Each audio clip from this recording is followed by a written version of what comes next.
Hello friends, welcome to Cracktet. I am Tanu Shukla. आज हम लोग ईवीएस पेडागोजी का पार्ट 8 डिस्कस करने वाले हैं। हम लोगों ने कल पार्ट 7 को डिस्कस किया था और अब हम लोग पार्ट 8 को आज डिस्कस करेंगे। और ये जो क्वेश्चन पेपर होगा, ये जो क्वेश्चन पेपर है सितंबर 2015 का क्वेश्चन पेपर है जो कि सीटेट में आ चुका है। तो आज हम लोग उसी को डिस्कस करने वाले हैं, ठीक है।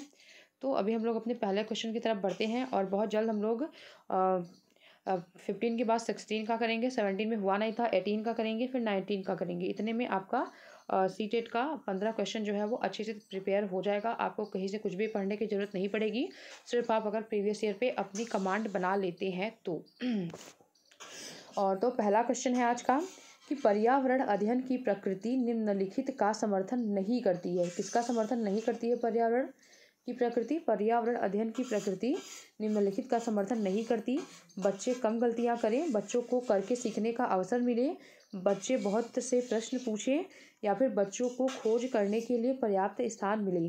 तो यहाँ पे बच्चे कम गलतियां करें, ऐसी किसी भी बात का समर्थन पर्यावरण अध्ययन जो है वो नहीं करता है। यहाँ पे ए ऑप्शन जो है वो बिल्कुल सही है। यहाँ पे ए ऑप्शन जो है वो बिल्कुल सही है। और अगला ऑप्शन है कि एक शिक्षिका ने कक्षा 4 के शिक्षार्थियों को पढ़ाने के लिए पौधे अंतर्वस्तु का चयन किया।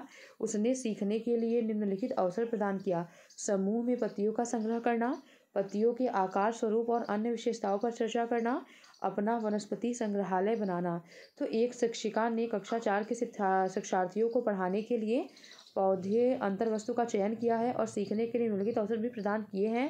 तो यहाँ पे कुछ पॉइंट दिए गए हैं कि समूह में पत्तियों का संग्रह करना का अवसर बच्चों को प्रदान किया गया, और पत्तियों के आकार, स्तंभ और अन्य विशेषताओं पर चर्चा करने का अवसर प्रदान किया गया, और अपना वनस्पति संग्रहालय बनाने का भी अवसर प्रदान किया गया है। तो इस प्रकार की गतिविधियों हेतु शिक्षकों को किस बात के लिए सबसे अधिक प्रोत्साहन नहीं देना चाहिए?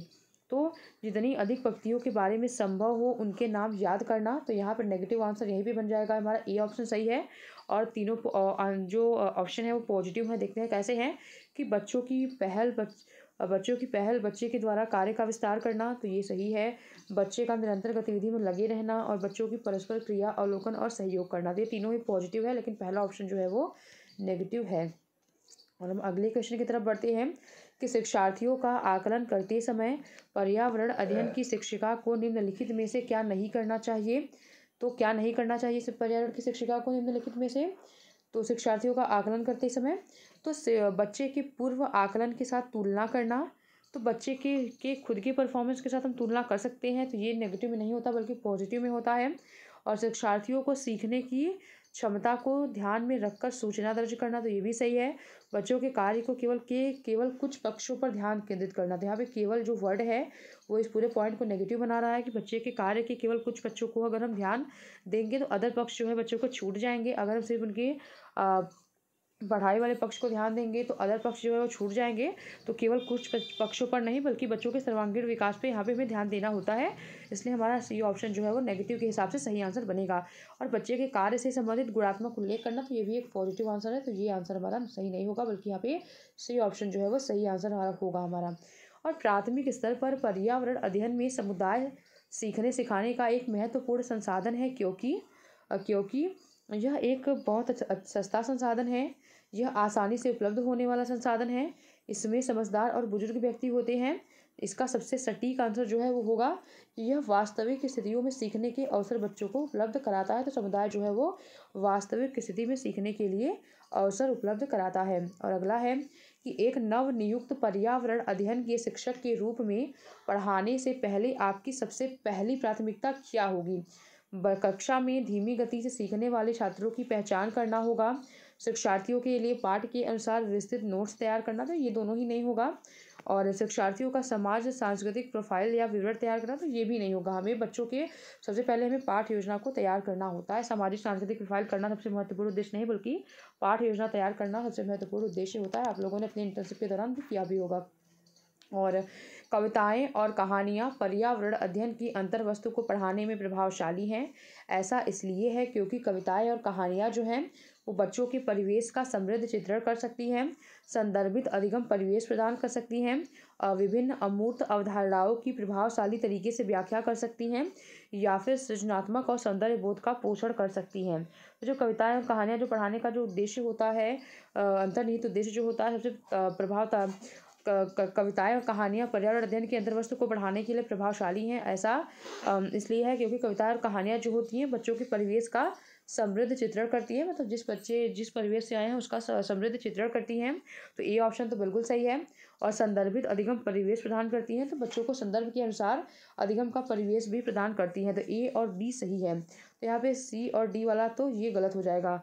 अब देखते हैं कि विभिन्न अमूर्त अवधारणाओं की प्रभावशाली तरीके से व्याख्या कर सकती है। तो ये अमूर्त अवधारणाओं को प्रभावशाली तरीके से व्याख्या नहीं कर सकती, बल्कि यहाँ पे ये डी ऑप्शन सही है कि सृजनात्मक और सौंदर्य बोध का पोषण कर सकती है। तो जो कविताएं और कहानियां हैं वो बच्चे के परिवेश का समृद्ध चित्रण उपलब्ध कराती हैं और संदर्भित अधिगम परिवेश प्रदान करती हैं और सृजनात्मकता एवं सौंदर्य बोध का भी पोषण कर सकती है। तो यहाँ पे हमारा ए, बी और सी आंसर जो है वो बिल्कुल सही है।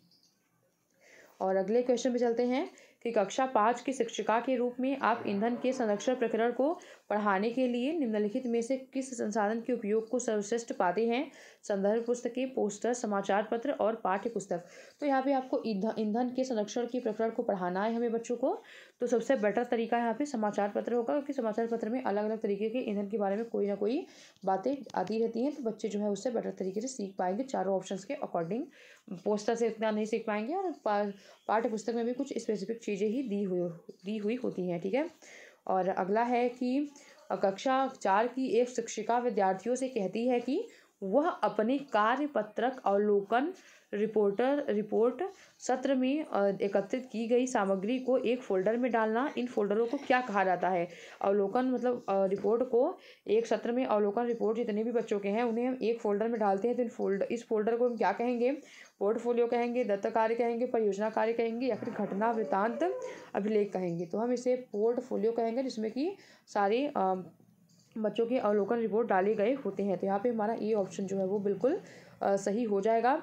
अगला है कि NCERT पर्यावरण अध्ययन की कक्षा की पाठ्य पुस्तक में सुनीता अंतरिक्ष में शीर्षक पाठ स्पेसशिप में अंतरिक्ष यात्री सुनीता विलियम्स के अनुभव का वर्णन करता है। इसे शामिल करने का क्या कारण हो सकता है? यह घटना अंतरिक्ष यात्रियों की ज़िंदगी में झांकने का अवसर देती है। तो ये बात तो बिल्कुल सही है, तो ये ऑप्शन तो सही होगा। तो यहाँ पे डी ऑप्शन ये वाला तो नहीं होगा। और यह घटना स्पेसशिप में भौतिक स्थितियों का वर्णन करती है, तो ये भी बिल्कुल सही है। तो यहाँ पे बी भी सही होगा, तो ये भी नहीं होगा। और यह घटना स्त्री पुरुष लिंग रूढ़िवादिता को चुनौती देती है, कि जो लोग कहते हैं कि स्त्रियां बस घर के काम के लिए होती हैं, तो ये बात जो है वो कि लड़की सुनीता विलियम्स अंतरिक्ष में गई थी, तो ये बात जो है वो डायरेक्टली चुनौती दे रही है, स्त्री पुरुष की रूढ़िवादिता को चुनौती दे रही है।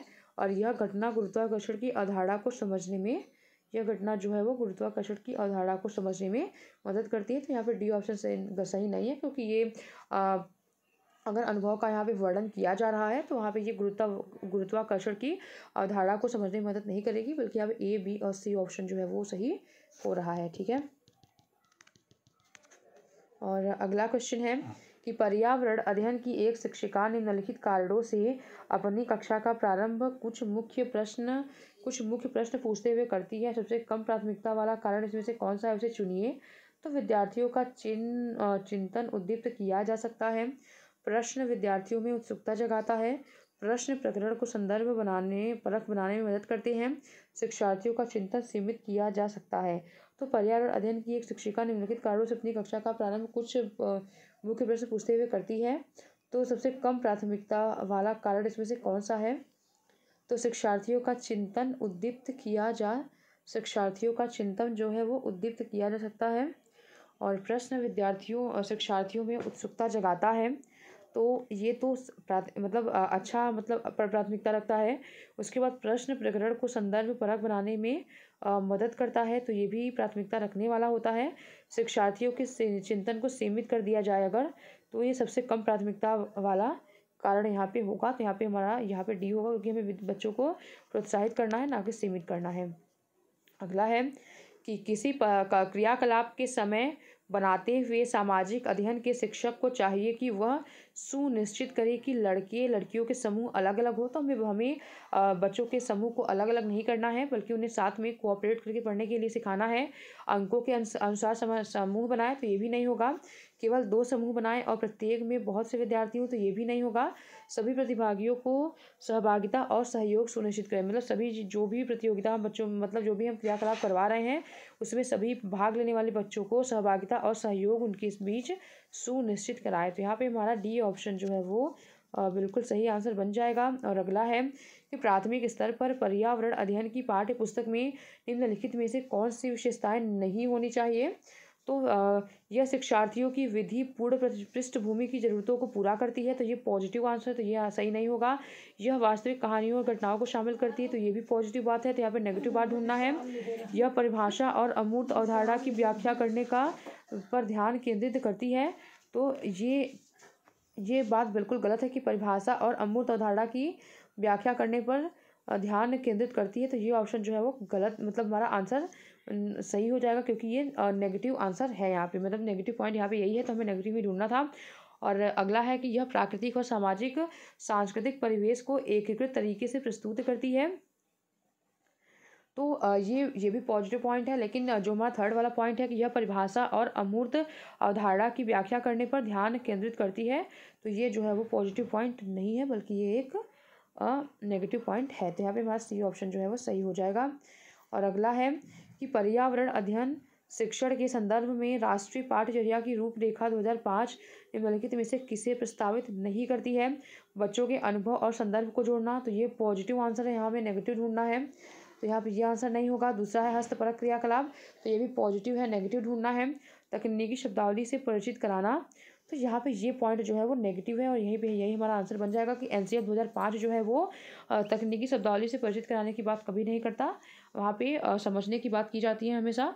और विषय के अनुसार उपागम, तो ये भी पॉजिटिव पॉइंट है, मतलब उसके हिसाब से ही पॉइंट है ये। लेकिन तकनीकी शब्दावली से परिचय कराना, तो ये जो है वो नेगेटिव पॉइंट होगा। और हमारा अगला क्वेश्चन है कि प्राथमिक स्तर के शिक्षार्थियों में मानचित्र बनाने और समझने के लिए निम्नलिखित में से किन कौशलों के विकास की आवश्यकता है। तो पहला ऑप्शन है कि सापेक्ष स्थानों की सापेक्ष स्थिति की समझ, तो ये पॉइंट तो बिल्कुल सही है। दूसरा है कि स्थानों की सापेक्ष दूरी और दिशाओं की समझ, ये भी सही है। और प्रतीकों और स्केल पैमानों की समझ, ये भी सही है। लेकिन अगला ऑप्शन है कि स्केल पैमाने के अनुसार ड्राइंग बनाने की बात, तो यहाँ पे बिल्कुल गलत है। डी ऑप्शन तो वैसे ही यहाँ से निकल जाएगा। ए बी सी हमारा सही है कि अगर हमें मानचित्र बनाना और समझना है तो उसके लिए हमें स्थानों की सापेक्ष स्थिति की समझ होनी चाहिए, और दूरी और दिशा की समझ होनी चाहिए, और प्रतीक और स्केल के पैमानों की भी हमें समझ होनी चाहिए। तो इन बातों की समझ हमें मानचित्र के लिए इम्पॉर्टेंट होती है। और हमारा लास्ट क्वेश्चन है आज का कि प्राथमिक कक्षाओं में पर्यावरण अध्ययन पढ़ाने के लिए निम्नलिखित में से कौन सा उद्देश्य संबंधित नहीं है। तो यहाँ पे भी हमें नेगेटिव ही ढूंढना है कि विज्ञान के आधारभूत प्रयोग और सिद्धांत को रटकर याद करना, ठीक है। तो पहला ही हमें आंसर मिल गया कि रटकर याद करना जो होता है वो हमेशा नेगेटिव पॉइंट में आता है, तो यहाँ पे ये ऑप्शन जो है ये सही नहीं होगा। पर्यावरण को खोजने के अवसर प्रदान करना पॉजिटिव है, तो ये आंसर तो नहीं होगा। और इसके बाद अवलोकन होगा, मापना हो गया, भविष्य कथन हो गया, वर्गीकरण जैसे कौशल का विकास करना, तो ये भी पॉजिटिव आंसर है, जो कि आंसर हमारा नहीं बन सकता क्योंकि हमें यहाँ नेगेटिव ढूंढना था। और भौतिक और सामाजिक परिवेश के प्रति संवेदनशीलता विकसित करना, तो ये भी नहीं होगा क्योंकि ये भी पॉजिटिव में आएगा। लेकिन विज्ञान के आधारभूत प्रयोग और सिद्धांत को रटकर अगर हम याद करते हैं तो ये जो है वो पर्यावरण अध्ययन को पढ़ाने का तरीका नहीं होगा। तो यहाँ पे हमारा ए ऑप्शन जो है वो नेगेटिव होगा और सही आंसर हमारा ए ही होगा, ठीक है। तो हमारा आज का ये लास्ट क्वेश्चन था। और अगर आप लोगों को चैनल के कंटेंट पसंद आ रहे हो तो हमारे वीडियोस को लाइक करें, चैनल को सब्सक्राइब करें और बेल आइकन को प्रेस करें और ज़्यादा से ज़्यादा लोगों तक शेयर करें, ठीक है। Thank you so much. अगर आप लोगों को चैनल के कंटेंट पसंद आ रहे हो तो थैंक यू सो मच। आज के लिए इतना ही, थैंक यू सो मच।